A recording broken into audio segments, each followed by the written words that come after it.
Good afternoon. The September 9th meeting of the Oklahoma City Water Utilities Trust will be in order.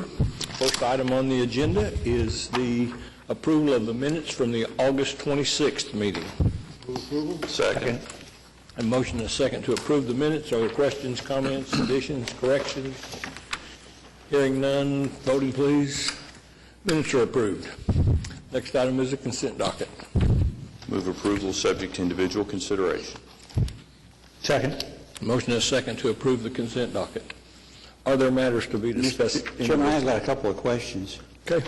On the Hefner treatment plant, water treatment plant, there's a project in here to do something with the sludge, but it doesn't say what. So as the design proceeds, we'll know precisely which kind of dewatering equipment we'll buy. You're absolutely right. It talks about disposal of sludge. So for years we've used a decanting process in big lagoons, and then we have dried those lagoons out and moved that sludge, which has a fairly high water content, to land application on, mostly on farming land. It's a good source of carbon and trace elements for farming. With this project, we'll be dewatering the sludge to a lower level. So while the stuff that comes out of the ponds, maybe 10%, the stuff that comes out I think are probably belt filter presses based on my experience, will be over 20%, less than half the volume to haul. Still the same value for land application, can also be used as cover for landfills. But so most likely belt filter presses, some chemical addition to make that, to enhance that dewatering process, more stacking, and ready to haul. You may see trucks hauling every day out of the plant site. The stuff will fall out of the belt presses onto the truck, essentially. Will we be selling it or just giving it away to farmers? So far we've been giving it away. This may have a little bit better value because it's drier. We'll see. The other question I have, on a couple of the projects here, we awarded bids that were above the engineer's estimate. Do we have a rule of thumb that if it's in 5%, we don't have to do anything except to take it? Or do we have an option to reject all the bids and send them back to rebid? We always have the option to reject all the bids. In both those cases, there was a thorough evaluation made of the bids that were received, and it was determined that those were, in fact, a competitive price. One of the things that happens when you look at whether to rebid that's important is, did you get prices that were in line with other jobs? Was it simply a more difficult process than a typical job? Was there something that the contractor identified, and sometimes that's disclosed ahead of time in your proposal, that's more complicated than you originally understood the work to be? All those factors enter in. I think it was a tough decision when the engineer's giving you a lower number.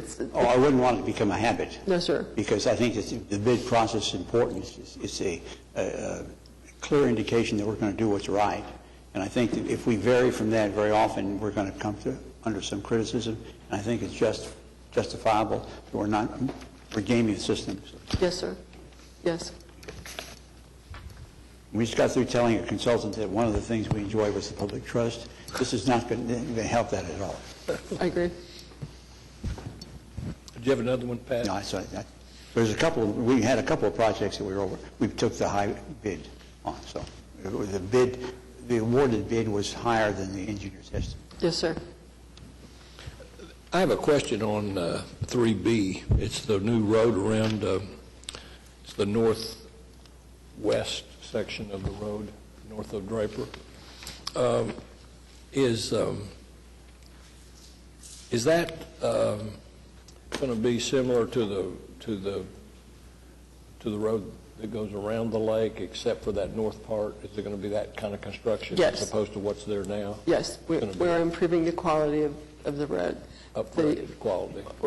And we are starting with what is the easier half of the project. We're still a little challenged with how to route the road off to the east. When we get to the eastern half of it, I'd kind of like to be involved in that. I drive that a lot, and it seems to me there's a real scenic opportunity right before that sharp right-hand curve there.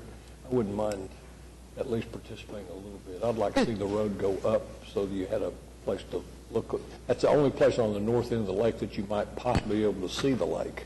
Good It's outlook, right yeah. there. And that we could avoid that sharp right hand or left hand, depending on which way you're going. Will that road have to be kept open for traffic during the construction? Mr. Samandi has information about that. We don't anticipate that, but we're waiting to see what the contractor's plan of action is. Thank you. Any other questions on the consent docket? Hearing none, voting, please. Consent docket is approved. Next item is items for individual consideration, and it is the executive session. And I understand we do not need an executive session. Move to strike. Second. Have a motion and a second to strike item 4A. Item is stricken. Next item is items from trustees. Any comments, Just questions? a question, can we get an updated report on the lake levels? Yes, happy to. Lake levels are at about 69% full. The rain that we had in the last 10 days did put a little bit of water in the lake, but there was virtually no runoff. It was a pretty slow soaking rain through town, and also in the very little rain actually fell in our watersheds in the southeast. So we're about 2% behind what we were 6 weeks ago, kind of holding our own, but not growing any yet. Because the newspaper reported that we were so many feet below normal, and there is no normal on that. Yeah, that's really a misnomer. It should be from full. Yeah. That's what they were really reporting. And I've talked to them before about that it's really... You think it would change if we started reporting it that way ourselves? We'll work on that.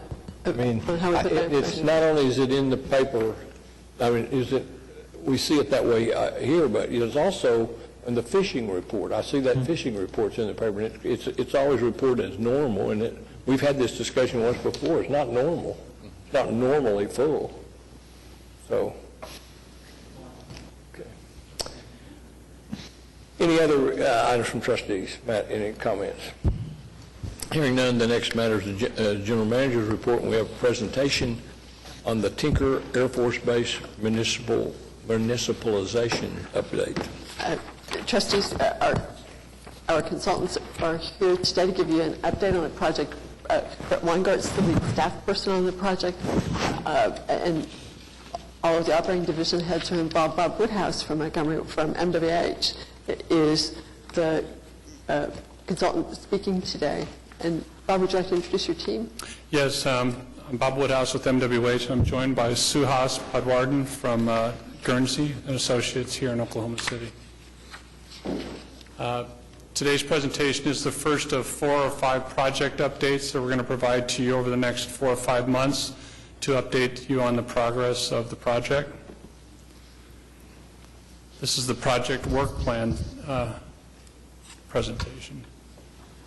But first, before I get into that, I want to just talk about the overall project approach, since this is a multi-year project, an opportunity for City of Oklahoma City.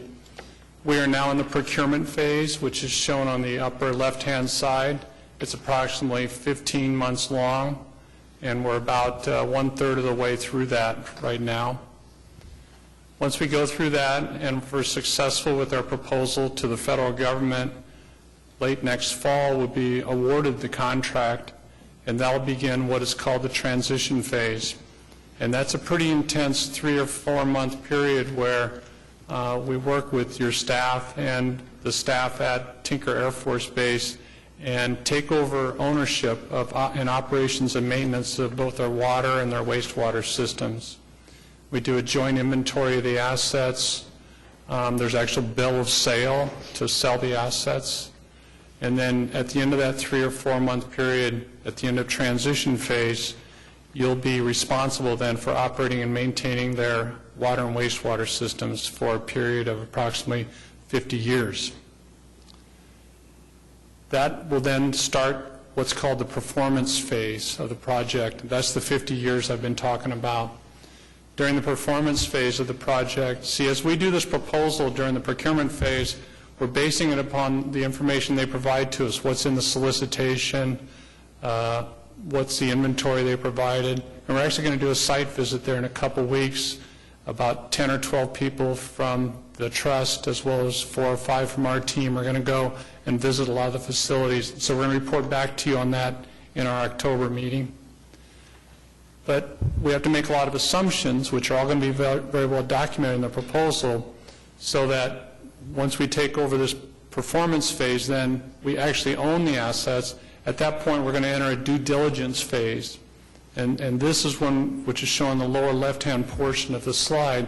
This is where we do the real detailed due diligence and get eyes on all the assets and really have an opportunity at that point to update and verify the assumptions or, disavow them. So we come up with, at the end of that due diligence, a more accurate renewal and replacement plan and operations and maintenance plan. If you find something that's not as you thought it was, how does that affect the deal we struck? It does have a material effect on it, because then you're able to update, if it impact like the useful life of the asset and it's going to run out of life before we think, well, then you're going to move that up in the process. Or if you discover that in fact they have a lot more main breaks there or sewer system overflows or whatever, you're going to update your O&M costs. But will the agreement with the federal government allow us to recover additional Yes. costs as we discover them? That's correct. There is annually you can do price redetermination on this contract, which is very unusual. But this is a sole source contract. They came to you. Right. So every year you can update your prices going forward. Okay. So the last part then, the performance phase, and this is the 50 years of the contract. We still do periodic studies to update all the master plans and all that over the 50 years. And annually we do an annual plan, provide it to them, and then do price redetermination. But now let's get into kind of the work plan, which is the subject of, why does it go forward? Here we go. So this is the work plan phase. So if you look at this chart, it's a little busy, but on the left-hand side, you can see on the left is the % complete on the project, and on the lower part of the months going forward. And we started this project June 1st. And at the end of August, we were right on schedule, about 35% complete, and that's what that one star is there. Now here we are in September, and you can see on the bar running horizontally from 100 there, you can see a place where we're going to give updates to the trust. The first one is the work plan, and that's what I'm talking about today, basically. So you can see each month, over the next 4 or 5 months, we're going to come back and we're going to have a different topic every month. Hopefully of interest to all of you. The next one is capital improvements in October, operations and maintenance in November, the alternative proposal we're looking at in December, then we're going to get into pricing in January, and then finally we'll be delivering the final proposal to Aqua right at the end of January. Now as we get closer to that pricing phase, towards the end of the year, and actually towards the beginning of the year, we're going to have confidential briefings where we'll draw upon one or two of the trust to meet with us independently in a side office or something and kind of walk through the proposal and explain to it. It's fairly complicated. There's several volumes involved, but we want to have an opportunity to brief as many of you as we can about the proposal and the pricing approach. So once we give the final proposal to you, then there's going to be about 6 weeks where you're going to be able to do your final review. If you need to, take it to City Council. And at the end of that, we're going to give the final proposal to the government sometime in late, mid-March. Then the government's going to look at it for a few months. They'll probably send us negotiation messages, many pages long, typically, and we'll respond to those, just questions about your proposal, because they have their own team. They have their own consultants, hired to review the proposals. So they'll come back with questions, and we'll reply in writing to all those questions. All this is building the documentation leading up to negotiations, which occur at the end of June. So really, what we do in Washington, D.C. at the end of June is we'll be answering questions that haven't been resolved through these, either through the proposal document or through the negotiation messages. It typically takes a couple days, a separate pricing, and a technical team. Then incorporating all that information from face-to-face as well as negotiation messages, we prepare a final proposal to the government, which is called Final Proposal Revisions. And we're going to do that at the end of July. And then the schedule calls for this to be awarded to Oklahoma City at the end of September. I just have one more slide then. I don't know why it goes the wrong, there we go. It went right that time. So these are the proposal documents that I've been talking about. For the base proposal, you have to give a separate set of documents for the water system. So there'll be 3 volumes, technical, price, and contract documentation. Also for the wastewater system, another 3 volumes. And then we're going to do an alternate proposal. And just to clue you in on that, the alternate proposal is going to be for the city to provide the water to Tinker Air Force Base and have them not use the series of wells that they have out there. And we believe that we can do that at a lower cost, lower long-term cost to the government. But we'll go into that more later once we have more financial information. So that's all I have. Do you have any questions?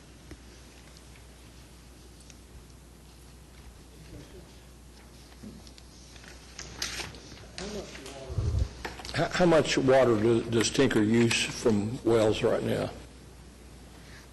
You know? I don't know what the total number is, gallons per day. It's not more than a couple million gallons a day. It's not too much. Relative term. But I agree, based on what we've seen in terms of wastewater flows, that seems reasonable to me as well. Yeah. It's just, I'm interested because it has to do with the long-term life of the aquifer and a lot of other things that are kind of unrelated to us providing service to them, but it's just something I'm interested in. So you could provide that information. It's not part of what, it'll eventually be part of what we're talking about, but I'd just like to know now, whenever you Be happy you to. can find that out for me. All right. Any other questions or comments? Thank you. Thank you. I believe that concludes the agenda. Any other questions or comments? We're adjourned.